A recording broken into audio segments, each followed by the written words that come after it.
नाज़रीन आदाब, आप देख रहे हैं INN चैनल। मैं हूं शेख अहमद अली। आज की ख़ास बात में हम नज़र डालेंगे कई अहम कौमी और बैनुल अक़वामी ख़बरों पर, लेकिन सबसे पहले बात तेलंगाना सेक्रेटेरिएट में शहीद की गई मसाजिद की। तेलंगाना सेक्रेटेरिएट की नई इमारत के तामीराती कामों का आगाज़ हो गया है, लेकिन अफसोस कि अभी तक शहीद मसाजिद की तामीर के लिए संगे बुनियाद तक नहीं रखा गया, जिसका चीफ मिनिस्टर चंद्रशेखर राव ने वादा किया था। चीफ मिनिस्टर के इस वादे के वफा होने का मुसलमान बेचैनी से इंतज़ार कर रहे हैं, जिसमें उन्होंने कहा था कि असेंबली इजलास के अख्ताम के फौरी बाद सेक्रेटेरिएट की शहीद मसाजिद के तामीराती कामों का आगाज़ कर दिया जाएगा।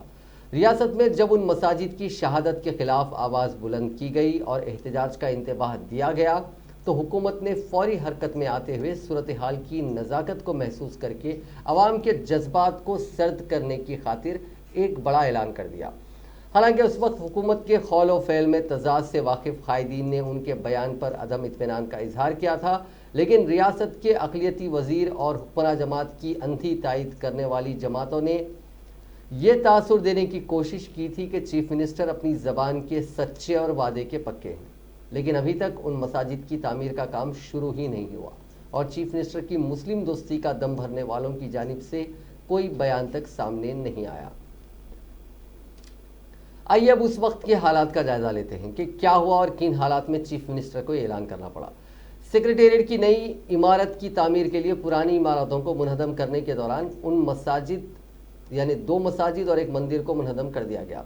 चीफ मिनिस्टर ने सेक्रेटेरिएट की मसाजिद को दोबारा तामीर के मसले पर all India Muslim Personal Law Board के तेलंगाना से ताल्लुक़ रखने वाले अरकान और दीगर मुस्लिम तंजीमों के जिम्मेदारों से 5 सितंबर को अपने कैंप ऑफिस प्रगति भवन में मुलाकात की। इस मौके पर सेक्रेटेरिएट की मसाजिद की तामीर और दीगर मसाइल पर तबादला ख्याल किया गया। मसाजिद की शहादत के खिलाफ मुसलमानों में पाए जाने वाले गम गुस्से की लहर को देखते हुए असेंबली इजलास से ऐन क़ब्ल चीफ मिनिस्टर ने सियासी हिकमत अमली का मुजाहरा करते हुए अवाम की बरहमी को कम करने के लिए हस्बे मामूल एक ऐलान कर दिया। उन्होंने कहा था कि नए सेक्रेटेरिएट के अहाते में मंदिर, मसाजिद और चर्च की तामीर सरकारी मसारिफ पर की जाएगी। उन्होंने ऐलान किया था कि असेंबली के सेशन के अख्ताम के बाद एक ही दिन तमाम इबादत गाहों का संगे बुनियाद रखा जाएगा और तामीरी काम शुरू करते हुए इसको जल्द ही मुकम्मल कर लिया जाएगा।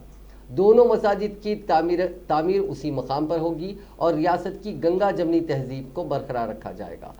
KCR ने कहा था कि हुकूमत 2 मसाजिद की तामीर करेगी। हर मस्जिद 750 स्क्वायर फीट यानी जुमला 1500 स्क्वायर फीट की होगी। इसमें इमाम के रहने का क्वार्टर भी होगा। नए सेक्रेटेरिएट में नई मसाजिद उसी मकाम पर तामीर की जाएंगी जहां वो पहले थी।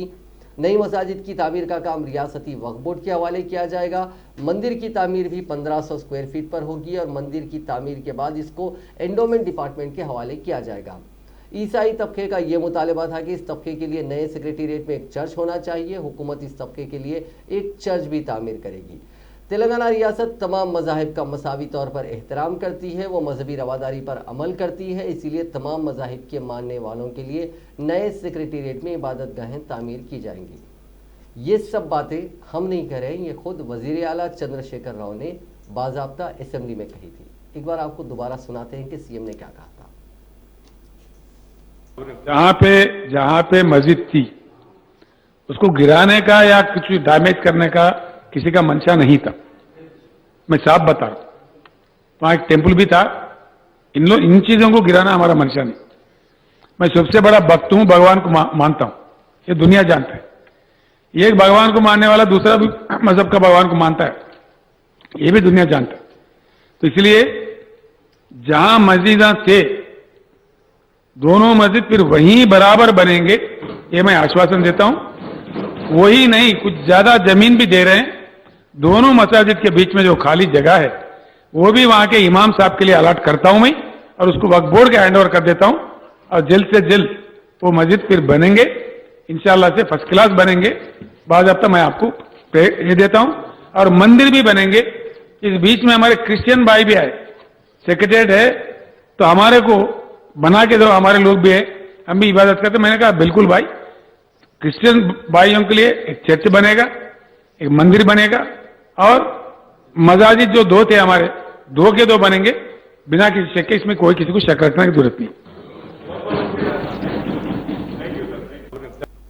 ये बयान सुनकर रियासत के अवाम में खुशी की लहर दौड़ गई थी, जो आर्जी साबित हुई। चीफ मिनिस्टर से मुलाकात करने वाली वफद में वजीर दाखिला मोहम्मद महमूद अली, बैरिस्टर असदुद्दीन अवैसी, रुकन पार्लियामेंट हैदराबाद व सदर Majlis All India Muslim Personal Law Board के रुकन मौलाना मुफ्ती खलील अहमद साहब, बोर्ड के सेक्रेटरी मौलाना खालिद सैफुल्लाह रहमानी, बोर्ड के रुकन व सदर मोतमद मजलिस उलमाए दक्कन मौलाना कबूल पाशा शत्तारी, मोतमद दारुल उलूम रहमानिया मौलाना मुफ्ती गयासुद्दीन रहमानी, अमीर जामे निज़ामिया अकबर निज़ामुद्दीन हुसैनी सावरी, अमीर जमात इस्लामी तेलंगाना मौलाना हामिद मोहम्मद खान, नायब सदर तामीर मिलत मौलाना ज़ियाउद्दीन, दारुल उलूम हैदराबाद मौलाना रहीमुद्दीन अंसारी और दूसरे मौजूद थे।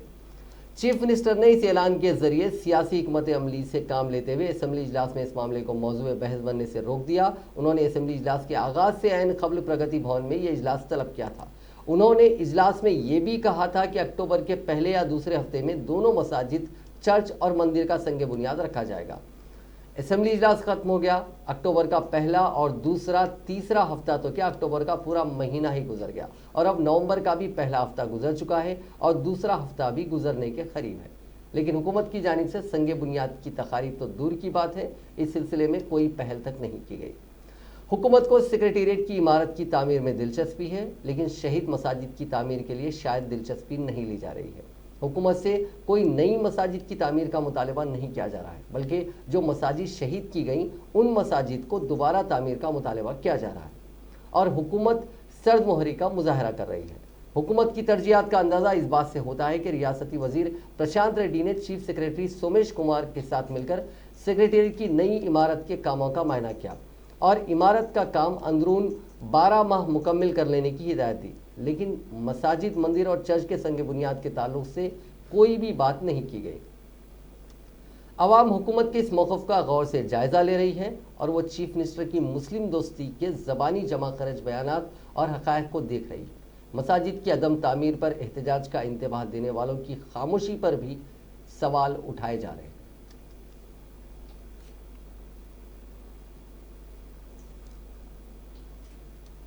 मुल्क भर में नतायज के बाद अब उन पर तबसरे और तज्जिए का काम जारी है। कहीं कहीं नतायज पूरी तरह वाजे नहीं है, कहीं नतायज वाजे हैं। बिहार में ऊंट किस करवट बैठेगा, जल्दी तय हो जाएगा या तय हो चुका है। मध्य प्रदेश में ज़मीनी इंतखाबात के नतायज बीजेपी के हक में रहे। गुजरात और उत्तर प्रदेश में भी सूरत हाल कुछ ऐसी ही रही, जबकि तेलंगाना में दुब्बाक असेंबली हल्के के नतायज ने सबको हैरान किया।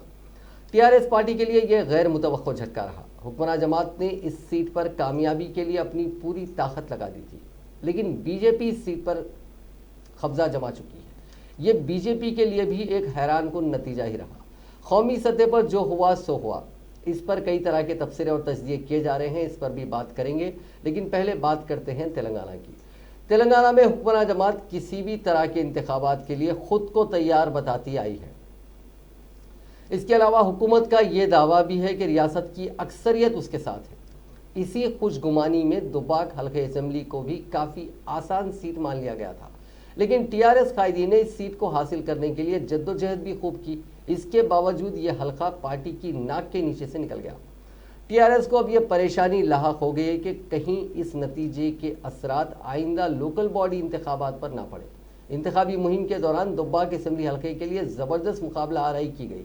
हुक्मरान जमात पर इल्ज़ामात लगते रहे कि उसने ताकत का गलत इस्तेमाल किया और सरकारी मिशनरी के जरिए दीगर पार्टियों की इंतखाबी मुहिम पर असरअंदाज होने की कोशिश की। दीगर पार्टी कायदीन पर पैसे तकसीम करने के इल्ज़ामात लगाए गए और गिरफ्तारियां भी हुई।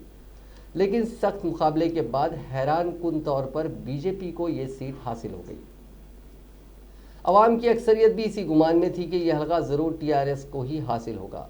कहा जा रहा है कि साबिका टीआरएस लीडर रघुनंदन एक मजबूत नुमाइंदे के तौर पर उभरे, जबकि टीआरएस की जानिब से एक मुतवफ़ी एमएलए की अहलिया अवाम को अपनी जानिब राग़िब नहीं कर सकी। हरीश राव और दीगर कायदीन ने पूरे ज़ोरों शोर से मुहिम चलाई और उन्हें यकीन भी था कि वो ये सीट किसी हाल में हासिल कर लेंगे। दिलचस्प बात यह है कि टीआरएस के तमाम ही जलसों में अवाम की ज़बरदस्त भीड़ भी देखी गई, लेकिन भीड़ वोटर्स नहीं बन सकी। एक और तज्जिया ये कहता है कि आज़ाद उम्मीदवार की वजह से टीआरएस के वोट कट गए। कहा गया कि आज़ाद उम्मीदवार का इंतखाबी निशान इसके लिए जिम्मेदार है। कई वोटर्स उसके उस इंतखाबी निशान को कार के निशान समझ बैठे और उन्हें 3000 से ज़्यादा वोट मिल गए, जबकि बीजेपी की जीत 1400 वोट से हुई। वजह जो भी हो, बीजेपी को तेलंगाना में अपनी गुज़िश्ता हजीमत के जख्म पर मरहम रखने का मौका मिल गया। अब असेंबली बीजेपी की अब असेंबली में 1 से 2 एमएलए हो गए। बीजेपी ने यह दावा भी किया है कि तेलंगाना में बीजेपी के हक में और हुकूमत के खिलाफ लहर पाई जाती है। एक और तज्जिया इस तरह का है कि हुकूमत ने रियासत में गैर जमहूरी अंदाज में अपोजिशन को दबाने की कोशिश की है, जिसके नतीजे में आज फिरका परस्त ख्यालात और रुझानात को ज़्यादा हवा मिल रही है। इसीलिए बीजेपी मजबूत हुई है। बीजेपी कैंप पे इस कामयाबी पर काफ़ी जश्न है, जोश और खरोश का माहौल है। टीआरएस पार्टी के लिए दुब्बाक की नाकामी और बीजेपी के लिए कामयाबी बिल्कुल ही गैर मुतवक्को साबित हुई है। आइंदा वर्षों में यह वाज़ेह हो जाएगा कि दोनों पार्टियां किस तरह इस सूरत हाल से डील करती हैं। वाज़ेह है कि जीएचएमसी इंतखाबात भी बहुत जल्दी होने जा रहे हैं। कहा जा रहा है कि दुब्बाका का नताइज का असर इन इंतखाबात पर भी होगा। कई हलकों में टीआरएस कॉर्पोरेटर्स के खिलाफ एक आम नाराजगी का माहौल देखने में आया है, जबकि कुछ टीआरएस कॉर्पोरेटर्स पार्टी भी छोड़ रहे हैं। सैलाब मुतासरीन में हुकूमत की तकसीम के मामले में कुछ इलाकों से टीआरएस कॉर्पोरेटर्स के खिलाफ शिकायत आ रही हैं। ताज़ा तौर पर तारनाका कॉर्पोरेटर पर इल्ज़ाम लगाया गया है कि उन्होंने 10,000 की जगह सिर्फ 3,000 रुपये ही मुतासरीन को दिए हैं। इस पर मकामी अवाम में काफ़ी बरहमी पाई जाती है। अवाम का कहना है कि टीआरएस कॉर्पोरेटर धीरे धीरे अवामी एतमाद खो रहे हैं।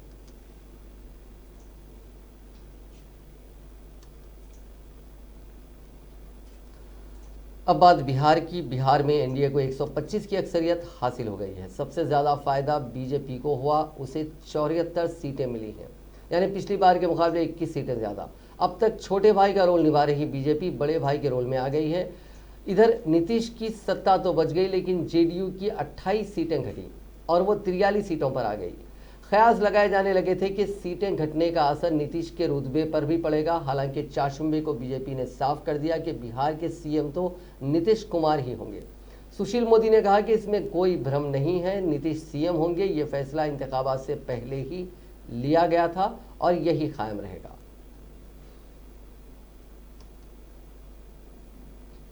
बिहार असेंबली इंतखाबात के नतीजों में बीजेपी को 74 सीटें मिली हैं। इस जीत से पार्टी काफ़ी खुश है।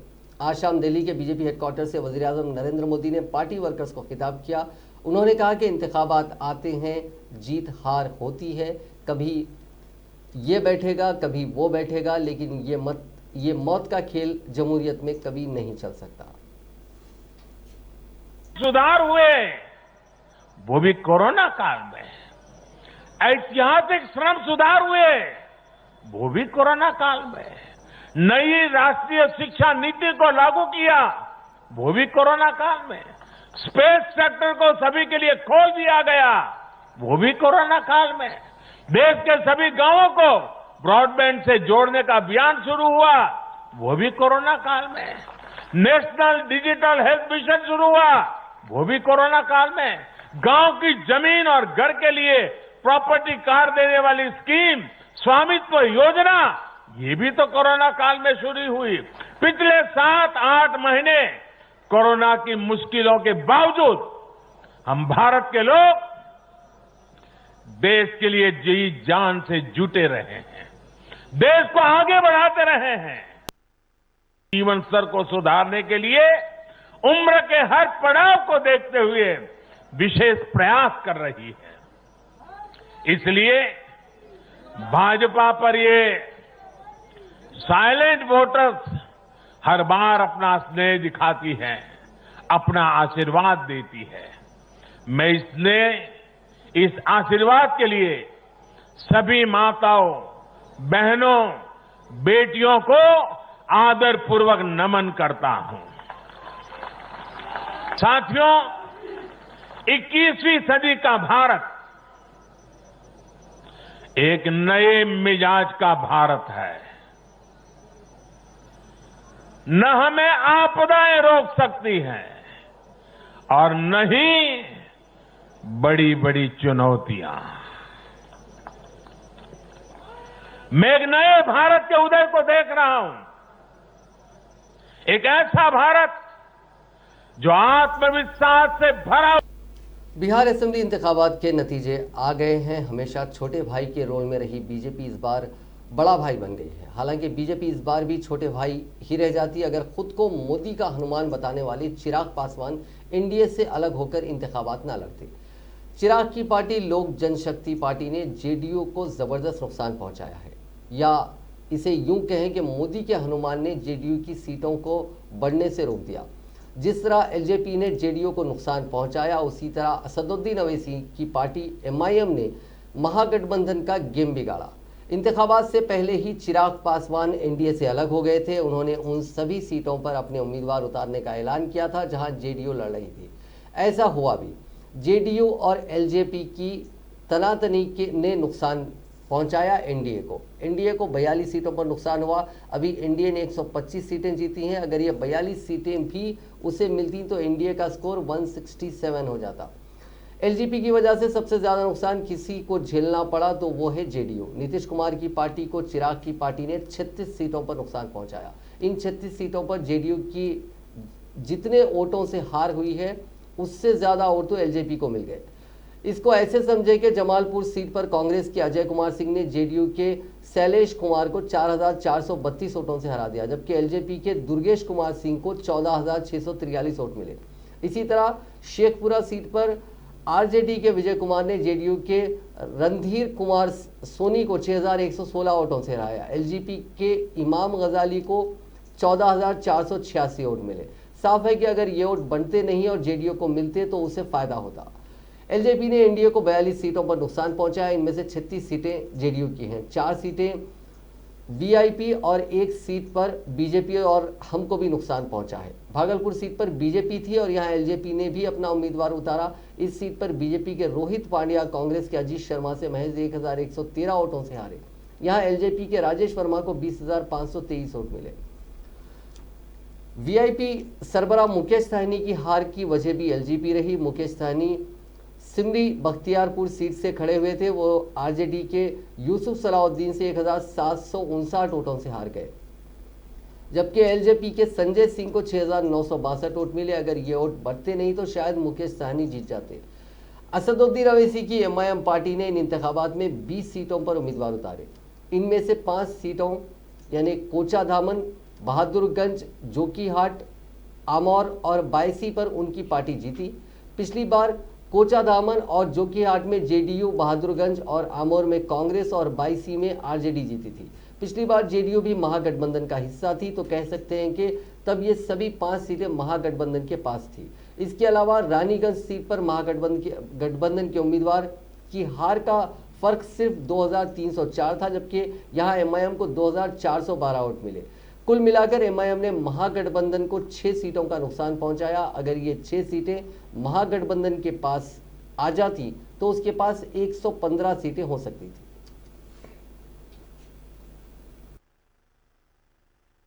विकास संभव है तो उसके लिए हमारे प्रधानमंत्री आदरणीय नरेंद्र मोदी जी की सोच का होना बहुत जरूरी है।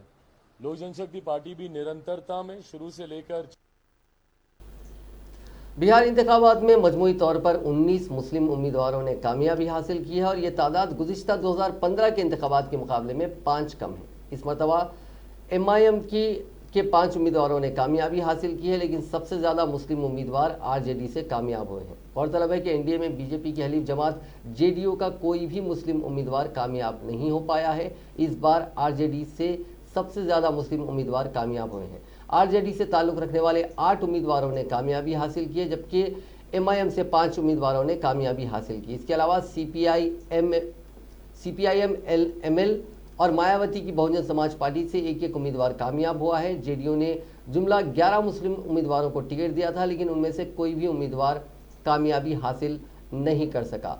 ख्याल रहे कि साल 2015 के इंतखाबात में मजमूई तौर पर 24 मुस्लिम अरकान असम्बली मुंतखब हुए थे। उस वक्त भी सबसे ज़्यादा 11 मुस्लिम अरकान असम्बली आरजेडी से ही कामयाब हुए थे। वहीं साल 2010 में 16 मुस्लिम अरकान असम्बली पहुंचे थे। 1952 से अभी तक सबसे ज़्यादा मुस्लिम अरकान असम्बली साल 1985 में मुंतखब हुए थे, उनकी तादाद 34 थी, जबकि 1952 में भी 24 मुस्लिम अरकान असम्बली मुंतखब हुए थे। बिहार असेंबली इंतखाबात में 5 नशिस्तों पर कामयाबी के बाद एमआईएम ने कहा कि पार्टी अब उत्तर प्रदेश और मगरबी बंगाल में भी अपने पांव फैलाने की मुंतज़िर है। मंगल की रात एमआईएम के सदर असदुद्दीन अवैसी ने सहाफियों से खिताब करते हुए कहा कि पार्टी शुमाली रियासत सीमांचल में इंसाफ के लिए लड़ाई लड़ेगी। बीजेपी की मुखालिफत करने वाली जमातों के वोट के तकसीम के इल्ज़ाम पर रद्द-ए-अमल का इजहार करते हुए अवैसी ने कहा कि वो एक सियासी पार्टी चला रहे हैं और पार्टी को इंतखाबात लड़ने का हक है। जब उनसे पूछा गया कि क्या उनकी पार्टी दीगर रियासतों में भी इलेक्शन लड़ेगी तो उन्होंने कहा कि आपका कहना है कि हमें इंतखाबात नहीं लड़ना चाहिए। आप महाराष्ट्र में शिवसेना की, यानी उनका इशारा कांग्रेस की तरफ था कि वो महाराष्ट्र में शिवसेना की गोद में बैठ जाते हैं। किसी ने पूछा कि आप इंतखाबात क्यों लड़ते हैं? मैं मगरबी बंगाल, उत्तर प्रदेश और मुल्क में हर इंतखाब लड़ूंगा। क्या मुझे इलेक्शन लड़ने के लिए किसी से मंजूरी लेने की ज़रूरत है? ताहम उन्होंने वाजे नहीं किया कि पार्टी अकेले इंतखाबात लड़ेगी या दूसरी जमातों के साथ इत्तेहाद में। रियासत बिहार के असेंबली इंतखाबात के साथ मुल्क की 11 रियासतों की 59 असेंबली नशिस्तों के लिए होने वाले ज़मीनी इंतखाबात में बीजेपी ने 40 सीटें हासिल की, जबकि कांग्रेस को सिर्फ 12 सीटों पर ही इत्तेफाक करना पड़ा। इलेक्शन कमीशन की जानिब से मंगल की रात जारी ज़मीनी इंतखाब के नताइज के मुताबिक बीजेपी ने मध्य प्रदेश की 28 में से 19 नशिस्तों पर कामयाबी हासिल करके रियासत में अपने इख्तिदार को यकीनी बनाया। मध्य प्रदेश कानून-साज असेंबली के पास 230 नशिस्तें हैं और इस कामयाबी के बाद बीजेपी के पास अब 226 सीटें हो गई हैं। मध्य प्रदेश में कांग्रेस सिर्फ 9 सीटें जीतने में कामयाब रही। गुजरात में बीजेपी ने 8 सीटों पर कामयाबी हासिल की। रियासत में कांग्रेस का कोई भी उम्मीदवार जीत नहीं पाया। उत्तर प्रदेश की 7 सीट्स पर होने वाले ज़मीनी इंतखाबात में बीजेपी ने 6 सीट्स पर कामयाबी हासिल की और 1 सीट पर समाजवादी पार्टी ने कब्जा किया।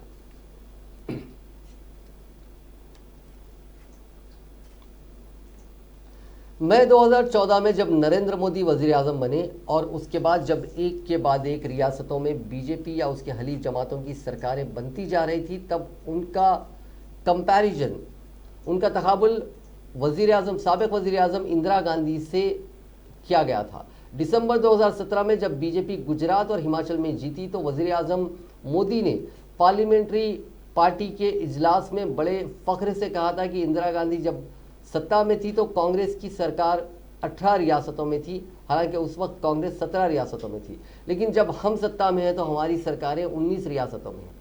मोदी ने जब ये बात कही थी उसके अगले 3 महीनों में यानी मार्च 2018 तक बीजेपी 21 रियासतों में पहुंच चुकी थी। यही बीजेपी का पीक था। उस वक्त बीजेपी और उसके हलीफ जमातों की सरकारें मुल्क की 70% आबादी पर राज कर रही थी। अगर इसमें यूनियन टेरिटरीज को भी जोड़ लें तो यह आंकड़ा 71% के पार पहुंच जाता है। 80% इलाके पर बीजेपी और उसके जो हलीफ जमातें हैं वो काबिज थे। मार्च 2018 के बाद से बीजेपी की कामयाबी का सफ़र कर्नाटक से रुकना शुरू हुआ। कर्नाटक में मई 2018 में इंतखाबात हुए। बीजेपी के येदियुरप्पा ने हलफ भी ले लिया, लेकिन अक्सरियत साबित नहीं करने की वजह से इस्तीफा देना पड़ा। हालांकि 1 साल में ही कांग्रेस और जनता दल सेक्युलर के कुछ एमएलएज बीजेपी में आ गए, तब जाकर कहीं कर्नाटक में बीजेपी की वापसी हुई। इसी तरह दिसंबर 2018 में जब मध्य प्रदेश, छत्तीसगढ़ और राजस्थान में असेंबली इंतखाबात हुए तो बीजेपी के हाथ से ये तीनों रियासतें फिसल गए। मार्च 2020 में मध्य प्रदेश में कर्नाटक जैसे ही कांग्रेस के 22 एमएलएज बीजेपी में आ गए और 15 महीने के बाद बीजेपी की वापसी हो पाई। अक्टूबर 2019 में हरियाणा में भी बीजेपी हार गई थी। बाद में उसने दुष्यंत चौटाला की जननायक जनता पार्टी की मदद से सरकार बचाई। पिछले 2.5 साल में बीजेपी 4 बड़ी रियासतें गंवा चुकी हैं। इनमें छत्तीसगढ़, राजस्थान, महाराष्ट्र और झारखंड शामिल है। फिलहाल बीजेपी और उसके हलीफ जमातों की सरकारें 17 रियासतों में हैं। इनमें से 13 रियासतों में बीजेपी का सीएम है, जबकि एक में डिप्टी सीएम है। इन 17 रियासतों में मुल्क की 49% आबादी रहती है। वहीं अगर हम एरिया के हिसाब से देखें तो 52% एरिया, जो जोग्राफिकल एरिया है, उस पर बीजेपी और उसके जो हलीफ जमातें हैं उनका कब्जा है। आज़ादी के बाद पहला आम इंतखाबात 1951-52 में हुआ था। आज़ादी के बाद से लेकर 1967 तक मुल्क में एक साथ ही लोकसभा और असेंबली इंतखाबात हुआ करते थे। 1967 तक ही मुल्क में कांग्रेस के अलावा और कोई ऑप्शन नहीं था, इसलिए पूरे मुल्क पर एक तरह से कांग्रेस का ही राज था। 1951-52 में कांग्रेस मरकजी हुकूमत के साथ साथ मुल्क की 21 रियासतों में भी थी। हालांकि उस वक्त मुल्क आज़ादी हुआ था और कई सारी रियासतें शामिल भी नहीं हुई थी। 1967 में पहली बार कांग्रेस को चुनौती मिली, तब कांग्रेस 11 रियासतों में सिमट गई। लेकिन 1971 में इंदिरा गांधी के वक्त कांग्रेस फिर से मजबूत हुई, तब कांग्रेस 17 रियासतों में थी। मुल्क की 88% आबादी और 94% इलाके पर कांग्रेस काबिज थी। इस वक्त कांग्रेस और उसके हलीफ जमातों की हुकूमतें सिर्फ 5 रियासतों और एक यूनियन टेरिटरी में हैं। सिर्फ राजस्थान, छत्तीसगढ़ और पंजाब में ही कांग्रेस अपने दम पर है। बाकी महाराष्ट्र और झारखंड में हुकूमत में वो एक पार्टनर है, जबकि जो यूनियन टेरिटरी है पुडुचेरी, वहां पे कांग्रेस और डीएमके हुकूमत में है।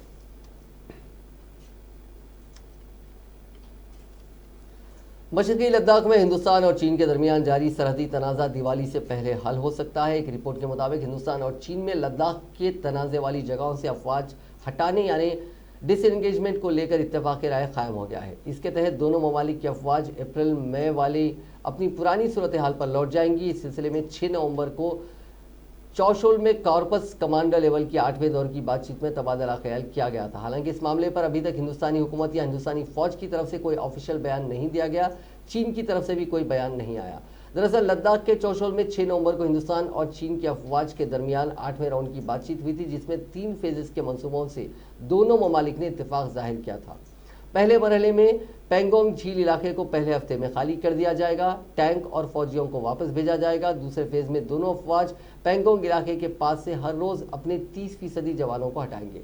ये अमल 3 दिनों तक जारी रहेगा। इस दौरान चीनी फौज फिंगर 8 के पास वापस लौटेगी, तो वहीं हिंदुस्तानी फौज अपनी धान सिंह थापा पोस्ट पर आएगी। वहीं तीसरे फेज में हिंदुस्तान और चीन की फौज पेंगोंग झील इलाके के साउथ इलाके से अपनी फौजियों को हटाएगी। इसके साथ ही चौशोल, रिजांग, लौकी की पहाड़ियों, जिन पहाड़ियों पर कशीदगी के वक्त कब्जा किया गया था, उन्हें भी खाली किया जाएगा। इस पूरे अमल की दोनों ही अफवाज निगरानी करेंगे, जिस पर इत्तेफाक राय कायम हो चुका है। हुकूमत ने आइंदा 5 सालों के दौरान मैन्युफैक्चरिंग इंडस्ट्री को पैदावार, रोजगार और बरामदात में इजाफे के लिए 2 लाख करोड़ रुपए का प्रोडक्शन पर मबनी मराठी पैकेज देने का फैसला किया है। वज़ीर आज़म नरेंद्र मोदी की ज़ेर सदारत चारशंबे के रोज़ मरकजी काबीना की इख्तिसादी उमूर कमेटी के इजलास में इस सिलसिले में तजवीज़ को मंजूरी दी गई। इस इजलास के बाद वज़ीर इत्तलात और नशरियात प्रकाश जावड़ेकर और मरकजी वज़ीर ख़जाना निर्मला सीतारामन ने एक प्रेस कॉन्फ्रेंस में कहा कि मैन्युफैक्चरिंग इंडस्ट्री को 2 लाख करोड़ रुपए की मराद देने के फैसले से मुल्क में रोजगार बढ़ेगा, पैदावार में इजाफा होगा और बरामदात में बढ़ोतरी होगी।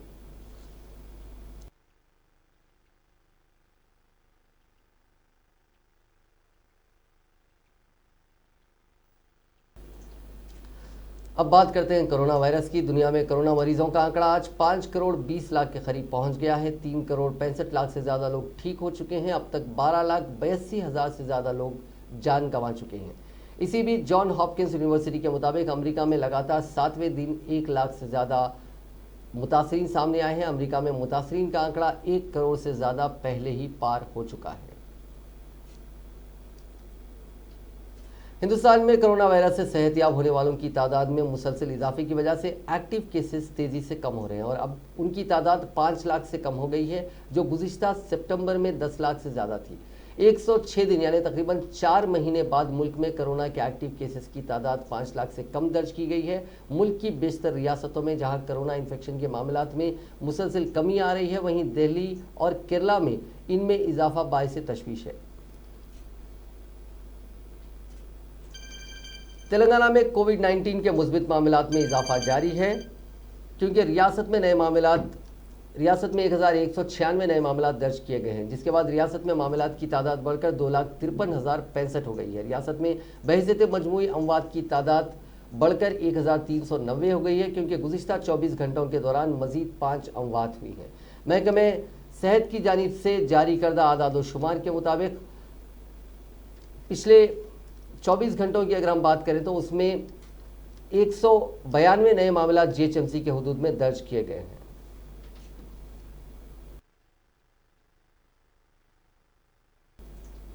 नाज़रीन, आज की खास बात में बस इतना ही। आपसे कल मुलाकात होगी नई खबरों के साथ, नए एनालिसिस के साथ। फिलहाल दीजिए इजाज़त। खुदा हाफिज़।